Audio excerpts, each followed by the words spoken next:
Hi friends, ఈరోజు egg fry ఎలా చేసుకోవాలో చూసేద్దామండి.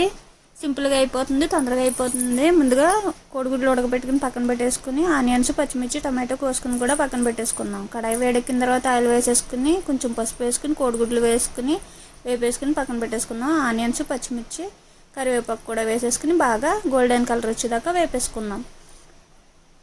చిన్న చిన్న ముక్కలు కోసుకుంటే తొందరగా వేగిపోతాయి కదండి ఆనియన్స్, అందుకని చిన్న ముక్కలు కోసుకోండి. ఆనియన్స్ కూడా బాగా మగ్గిపోయిన తర్వాత టమాటో కూడా వేసేసుకుని మగ్గబెట్టేసుకుందాం. ఈ లోపల కొంచెం ఉప్పు వేసుకుంటే రెండు కూడా తొందరగా మగ్గిపోతాయి కదా.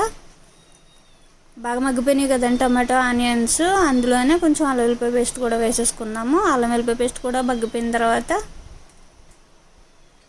గరం మసాలా వేసేసుకుందాం. గరం మసాలా వేసుకున్న తర్వాత కారం కూడా వేసుకుందాం.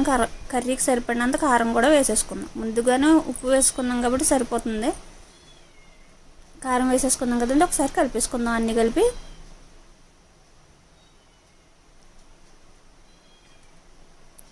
అన్నీ ఆనియన్స్కి పట్టేలాగా మొత్తం అంతా ఈక్వల్గా కలిపేసుకుని కోడిగుడ్లు కూడా వేసేసుకోండి. అందులోనే వేపుకున్న కోడిగుడ్లు వేసేసుకుని నెమ్మదిగా ఎల్లో బయటికి రాకుండా కలిపేసుకోండి.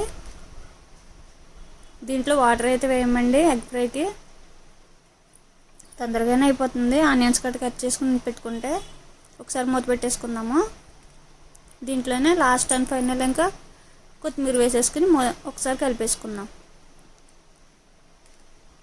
ఒకసారి కలిపేసుకోండి. ఎగ్ ఫ్రై అయితే రెడీ అయిపోయిందండి. ఇంకా అన్నీ వేసుకున్నాం కదా. నచ్చితే కొంచెం పెరుగు కూడా వేసుకోండి, అంటే గ్రేవీగా ఉంటుంది కదా, అందుకని. చూసారు కదా, కర్రీ అయితే దగ్గర పడిపోయింది.